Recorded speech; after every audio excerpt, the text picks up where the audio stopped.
From our studios around the world, this is Eat Well, Travel Better, the Business of Food Travel podcast. Every month, we bring you the world's culinary tourism industry professionals and share with you strategies, tactics, and information that help make you a more effective leader, communicator, and professional in our culinary tourism industry. I'm your host, Eric Wolf. Thanks for listening. Most people who have studied gastronomy tourism in Europe, and certainly in Spain, have heard of David Mora. A consultant, speaker, and professor on both gastronomy tourism and wine tourism, David has a noteworthy reputation in our industry. He has always had a passion for tourism, so much so, in fact, that it's hard for him to relax because he's always reading books, reports, and research about tourism and hospitality to better himself and his work. His passion or emotion comes out in everything he does and connects perfectly with the name of his business, Turismo. And as a lover of tourism, what better place to live than in the seaside town of Getxo on the Basque Coast? David, welcome to the Business of Food Travel podcast, and thank you for being on the show today. Oh, thank you very much for having me. So I've got to ask you, what is Turismo? Well, Turismo is actually, it's just a brand, it's a name. Many years ago, I was working for a big consultancy company here in Spain. I decided to go solo and I thought I needed a catchy name. And since I was working a lot for Enoturismo, so for wine tourism, so I wanted to make kind of a word game between Eno and Emo, and I came up with that word. Emo-tourism would be like a mixture of a combination of tourism and emotions. Since that time I was reading and writing some posts on different blogs about that experiential tourism and emotions in tourism. So it's like my personal brand for the consultancy services that I offer mainly for tourist destinations. Mm-hmm. So why is emotion so much important part of the tourism experience? Well, from my humble point of view, I think when we travel mainly for leisure purposes, because when we travel due to business reasons, it's not voluntary. We travel because we have to, so we will like a mandatory trip. Therefore, we are kind of biased, and we haven't selected the destination. So when we travel due to or for leisure purposes, we can go whether to a standard destination that doesn't generate anything special within us, nothing that makes that trip memorable. Whilst when we go to a destination that goes deeper into us and which offers such great experiences that create those emotions within us, I think that it will make us more loyal towards that destination, towards the accommodation we slept. And in general, as a whole, that experience at that destination will be better remembered, and therefore afterwards we will speak about it. We will generate that word of mouth, and we might even repeat the trip to that destination. So in the end, I think is a great way to engage with a potential traveler and to make them the best ambassador of our brand in the future. Did you wake up one morning and just discover, hey, emotions are part of tourism, or was that something that you realized based on a trip that you took earlier in life? Well, I think I started reading about experiential marketing. I don't recall exactly back then. I think it was 2012, something like this, a few years ago, that I started reading about experiential marketing. The first books from Pine, Gilmore, Bernd Schmidt, and of course the concept of flow by Mihai Csikszentmihalyi. and I was trying to implement those lectures on tourism activity. And we also started working for some destinations, trying to design new experiences. And I think it was like a natural evolution of the experiential marketing concept into the tourism activity. And of course, I wasn't the first person in Spain to talk about this. There are other consultants and other gurus about marketing who apply experiential marketing into tourism, but I just came up with that word of emotourism, and I registered it, and I launched my website. But of course, there are other who do kind of the same tasks and projects for destinations.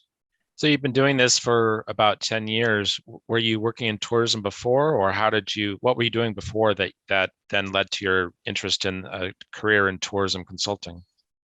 Well, I actually started in the tourism consultancy for destinations many years ago. I started in 1999.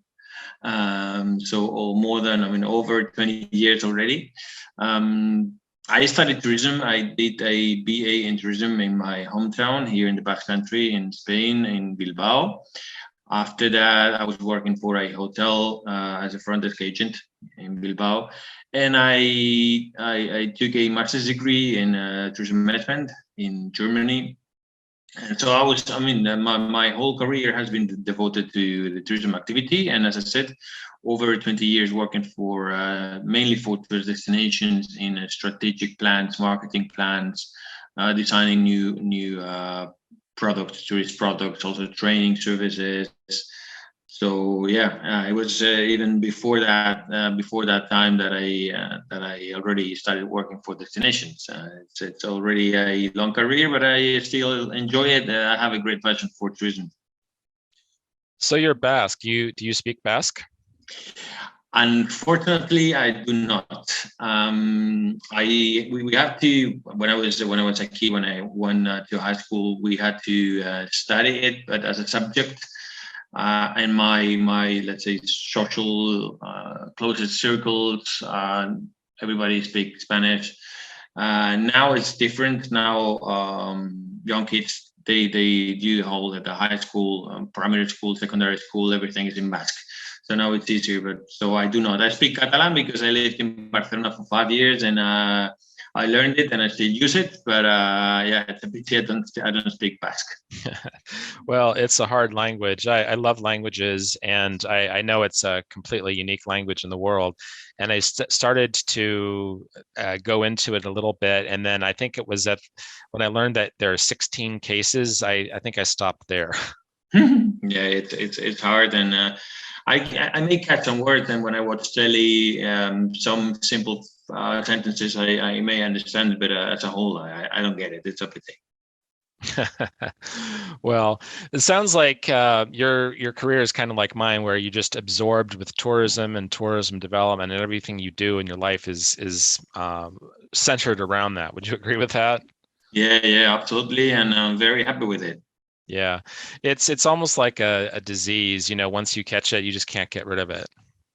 Yeah, indeed. Yeah, I don't feel like moving. Like a couple of years, I was working more from the academic perspective in the sports industry. When I was living in Madrid, and I was working for the Universidad Europea, which has a specific graduate school for sports. But the rest of it was mainly about tourism from different perspectives. And of course, I love traveling, but I have the passion for improving this industry, and of course now trying to make it more sustainable. The World Food Travel Association is the world's leading authority on food and beverage tourism. Founded in 2001, each year we serve a community of 200,000 professionals in more than 150 countries. Need help to take your business or destination to the next level? Or are you looking for the latest trends and best practices from around the world? Look no further than our upcoming FoodTrex Global Summit. It's our largest annual event with delegates from dozens of countries. Visit worldfoodtravel.org and click on the Events tab to learn more and register. Yeah, sustainability is a really key concept right now, and I think that the pandemic has shifted our perspective on what sustainability means. I mean, I think before many people looked at it as being something that was environmental, and now with the economic crises of the pandemic and things like the George Floyd killing, we're kind of looking at how we treat each other as humans, as business associates.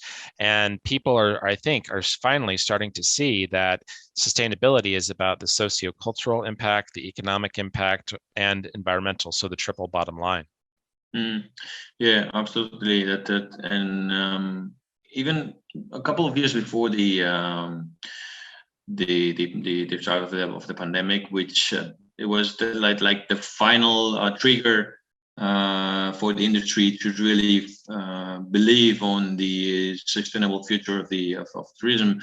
At least here in Spain, there was already a national strategy for sustainable tourism.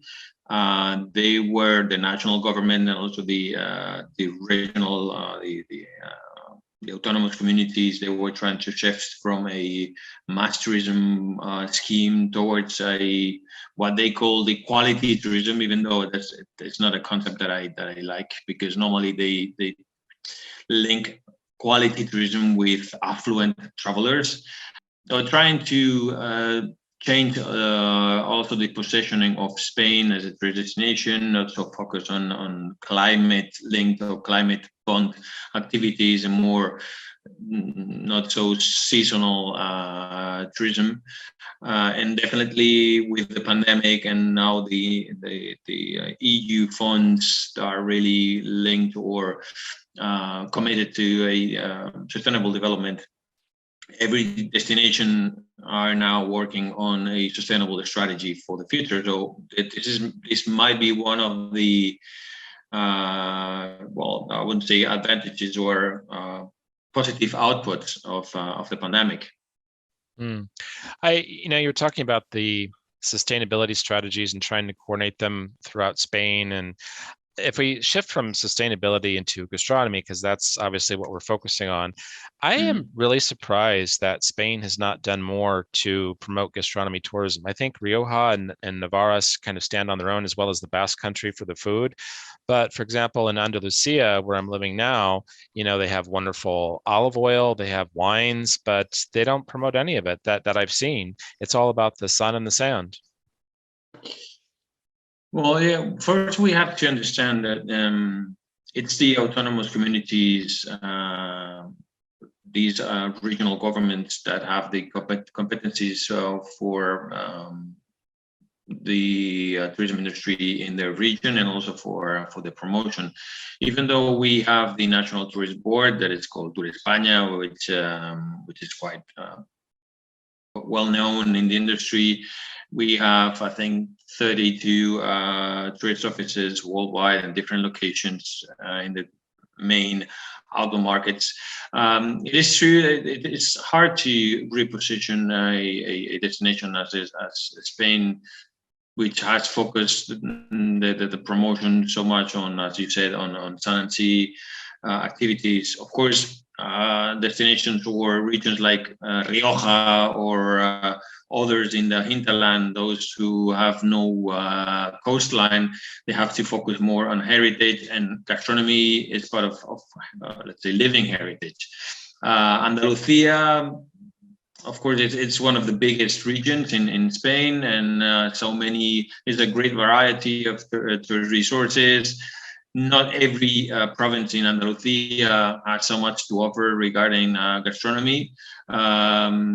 But I think maybe for the internal market, Andalusia is trying to improve its positioning as a food destination. But I think the northern regions, such as the Basque Country, Cantabria, Asturias, Galicia, and of course Catalonia, have a better positioning as food-related destinations. And towards the foreign markets, of course, UK #1, Germany, France, and then the US.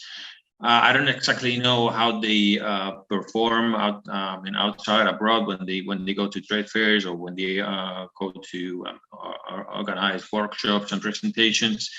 I think slowly they are trying to show that facet, that perspective of food and as more as a heritage, and some like the Basque Country and Catalonia maybe linked to Michelin stars. Even though I know maybe from the outside sounds like old fashioned.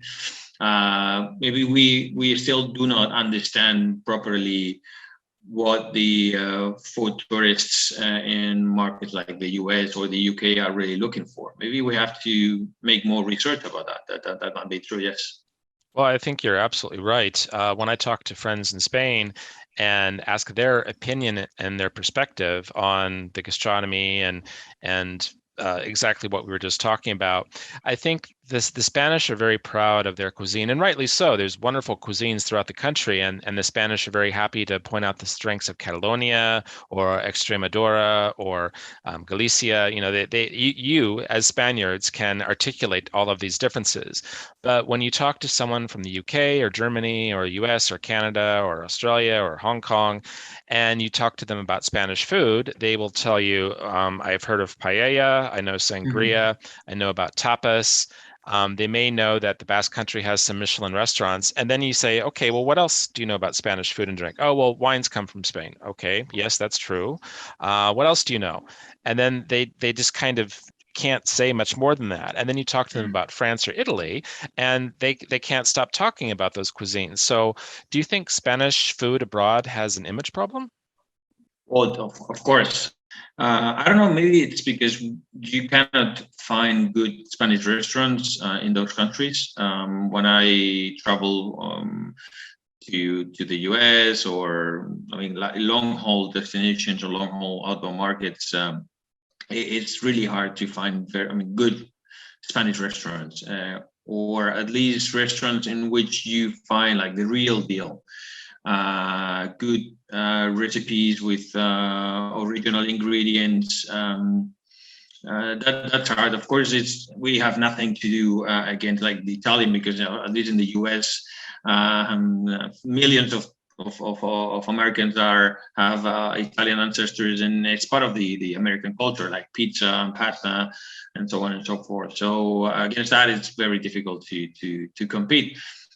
So we don't have so many, let's say, antennas worldwide that speak out loud about our gastronomy. So first, we have to increase, we have to really enhance our international promotion, maybe through famous cooks like Jose Andres, or international brands like wine producers or olive oil producers, and of course also tourist promotion actions in media and online social networks. So we have a problem there, uh, especially regarding those destinations that you just mentioned, like France and Italy, that are really far from us.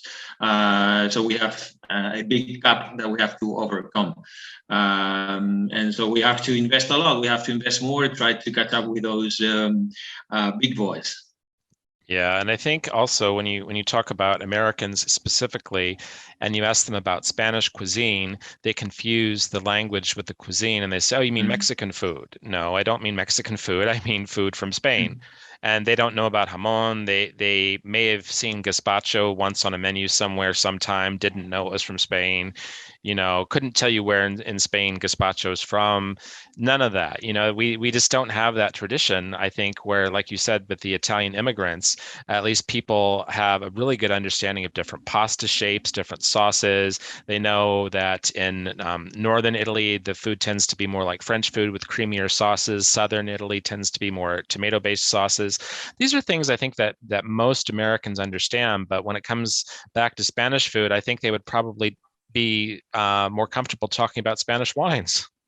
Mm. Yeah, well, I suppose because there are not so many wine producing countries in the world, so it's easier to. I mean, you can name like 10, and that would be it more or less. It's some in South America, of course, the US, Canada a little, and then in Europe, and that will be it. It's easier, but of course, there is great food worldwide.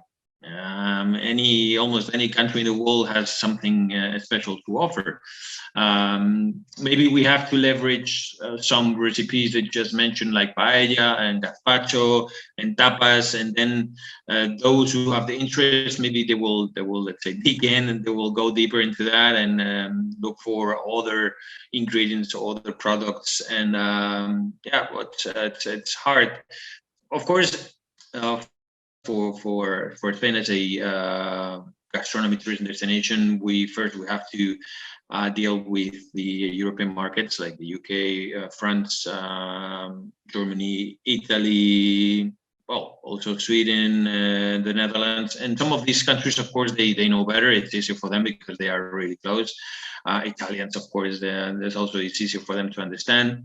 But I think US and to a lesser extent Canada are of extreme importance for us as a food destination, let's say, because of the size of the market and also the average expense of American travelers when they come to Europe, and they are in general they are offered to pay for good products. So we have to really invest and understand better what Americans are looking for, and which will be the leverage, and where can we start from, and try to, as I said before, to catch up with these big competitors such as France and others, and especially Italy, which I think is way far from the rest of the European countries food-wise, let's say.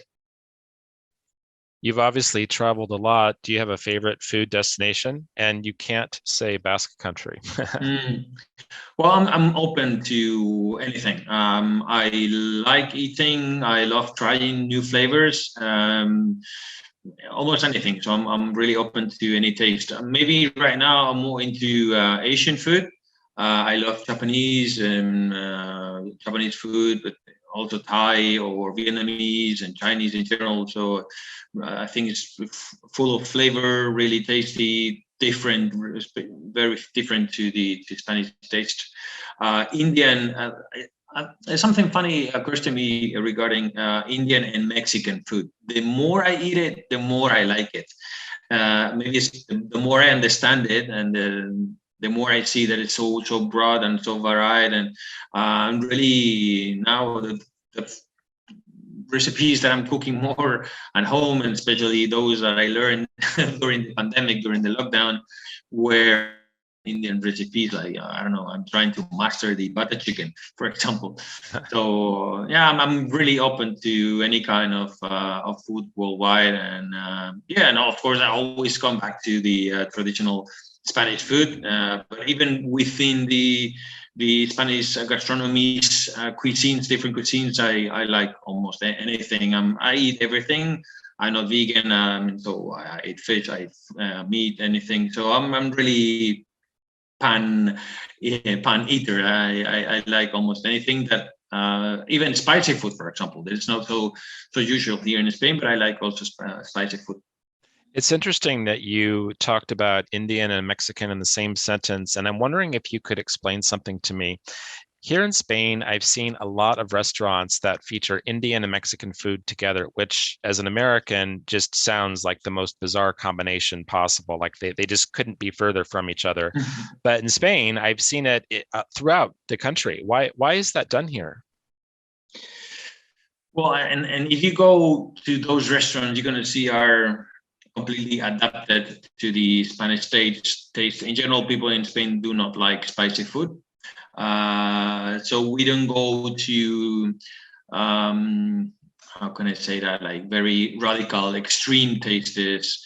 Like we are more into the, let's say, mild scale of flavors. Of course, I think it's lack of information, lack of education, or deep ignorance about those cuisines, or just that the owners, even though they might be Indians themselves or even Mexicans, they have to adapt to the market in Spain still are ignorant about foreign food, excepting of course Italian. You're gonna find a lot of Italian restaurants. Also, there's some cultural appropriation, gastronomy appropriation, and the Italian food you're gonna find here. Even though, but if you go to proper Italian restaurants, you're gonna find like good Italian restaurants. But there are some franchises here that are somehow Italianized Spanish food. So it's we have to still learn a lot about foreign gastronomy. Asian food has done great lately. Chinese, Japanese, sushi in general, now it's like mainstream. But of course, all of them adapted to the mainstream taste of the Spanish market. So still, we have to learn a lot, and we have to travel more. We also have to take into account that Spain is not a big outbound market. We don't travel abroad that much if you compare with other big big European countries such as the UK, Germany, France. We don't travel that much abroad. So of course that comes with time. The more we travel abroad, the more we're gonna learn, and the more we're gonna look for international restaurants and flavors and products. And we will go to the supermarket, and we will go try to look for Asian products and curries and stuff. So I suppose in 10 to 20 years time, we will be like in regular Western country in which we eat our food, but at the same time, we are also savvy regarding international food. Well, I guess that's the challenge, right? Is to preserve your own culinary culture while embracing these other culinary cultures. And I find it interesting because a lot of destinations, the first thing they want to promote is their 150 different cuisines. And I tell them, I said, look, if I'm coming to the UK or coming to Germany or coming to Turkey, I'm not looking for Chinese food in Turkey or Italian food in Germany, right? I'm looking for your local food. And they seem quite proud of it. And I think that the challenge is that it's the locals who like the diverse cuisines. They want something different, right? They don't want to eat their own food every day, but the tourism offices don't always understand that. Yeah. Well, I think it's also a question of generations. People of my age and older, we are extremely reluctant to eat something not so usual to us.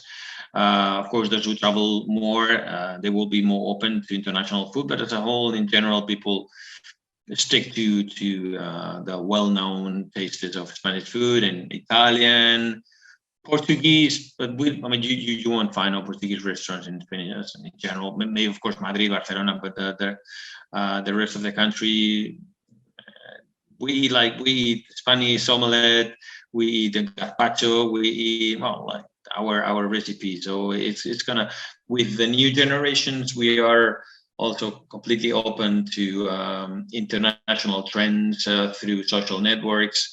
I suppose they are more open to international food, and of course, hamburgers in Spain in the last, I would say, even 10 years are doing great. You have more and more burger joints, and there's a hype about burgers in Spain. Especially if you go to Madrid, for example, you're going to find a lot of international, American, and also local burger franchise, and also local companies. So it's burger and hot dogs, but especially premium burgers and gourmet burgers are doing great right now in Spain. I've noticed that. Yes, as an American, we like our hamburgers, and finally, I can get a good hamburger in Spain. That's nice. Yeah. So, what are you reading now? Well, you mean like for fun or professional?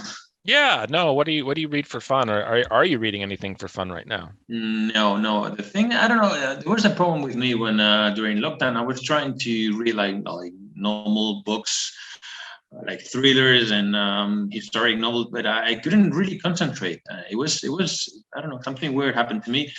Of course, I was reading a lot, and I read a lot about the tourism industry. blogs, and also I listen to podcasts. And right now I'm sitting on my working table, and all I can see first I have a lot of brochures from different destinations. I have a lot of brochures from wine cellars. So technical content and something that I picked the other day in Fituras. Last week we had the International Tourism Fair in Madrid. I have like a leaflet here from CaixaBank, from one of our bigger banks. There's the department that is called CaixaBank Research. First quarter of the year, recovery beyond the new pandemic wave, let's say. So I read a lot about tourism. So I'm not sorry to disappoint you, but I don't really read anything that it's not about tourism. I'm very boring about that. Do you have a quote that you're known for? A kind of a definition about what an experience is. I made kind of a literal translation of from a German psychologist, and so it's kind of a definition, and I use it very often about what an experience is. And I say that an experience it's something that, and I'm trying to literally translate from Spanish, something that is not something that we experience on a daily basis, that leaves a positive impact and will be remembered like forever, something like this. This definition quote in Spanish is something that I use very often, especially when I do some kind of speech or lecture. I use it very often, but because I think, especially if you if you pronounce it right and you explain it right, it's easy to remember, easy to understand what and how to apply it to the tourism industry and how to apply it to a tourist experience. So that would be the sentence that I have pronounced many times in the last 10 years, I would say. So, David, do you have a quote that you're known for? There is a quote that resonates in me. That doesn't mean that I use it, that I loudly speak about it, but the phrase or the concept of Memento Mori that comes from the Stoics. As you might know, the Stoic philosophy, the Stoic perspective of life has grown in acceptance in the last years, and I read a couple of books about Stoicism. This phrase of Memento Mori, I think, especially when you are in the second half of your life, you are more aware that time's ticking and time's going faster and faster, and you have to make the most of it. So Memento Mori, I have no tattoos, but I eventually, that maybe in the future I might tattoo that on my body. So I think that sentence or that motto of Memento Mori is really there is a bond of that philosophy with traveling. I think traveling is great to fully enjoy, to try to take advantage of our time on the earth, and during our trips we can really enjoy life. So why not remember that we are gonna die? That will be the translation of Memento Mori while traveling until our body says stop. Well, let's just hope that we have many more years of travel ahead of us. There's still some places that I'd like to go that I haven't been yet. Speaking of which, where have you not yet been that you'd like to go? Well, many places.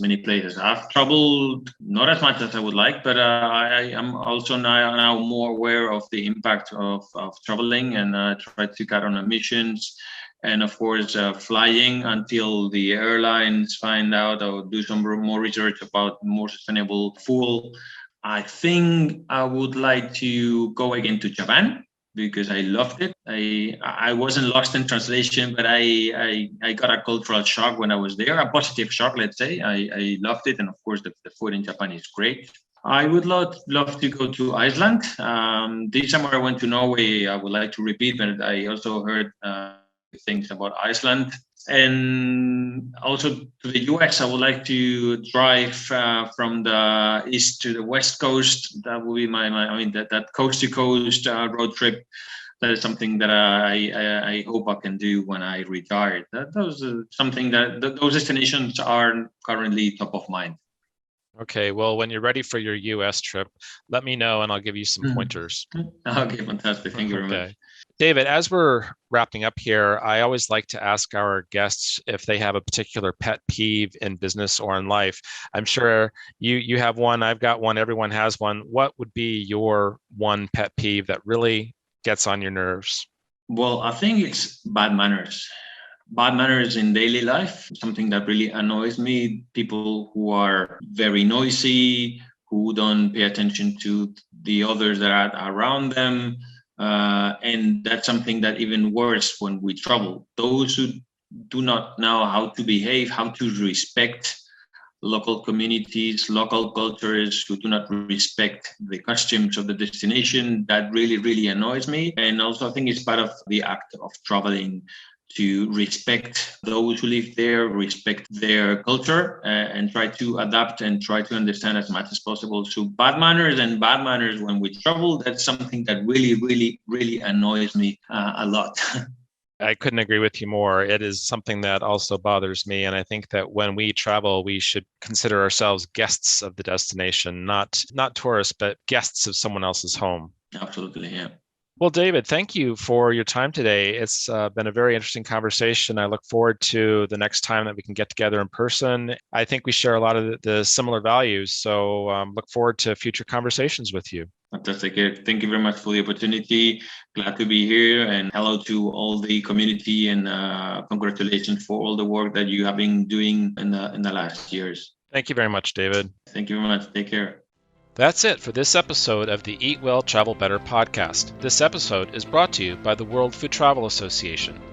The World Food Travel Association is the world's leading authority on food and beverage tourism. Founded in 2001, each year we serve a community of 200,000 professionals in more than 150 countries. Thinking about a career change because of the pandemic, or looking to improve your current skills? Consider our bespoke training and certification programs in culinary tourist guiding, culinary tour operations, restaurant and food service, and culinary destination marketing. Visit academy.worldfoodtravel.org to learn more and get started.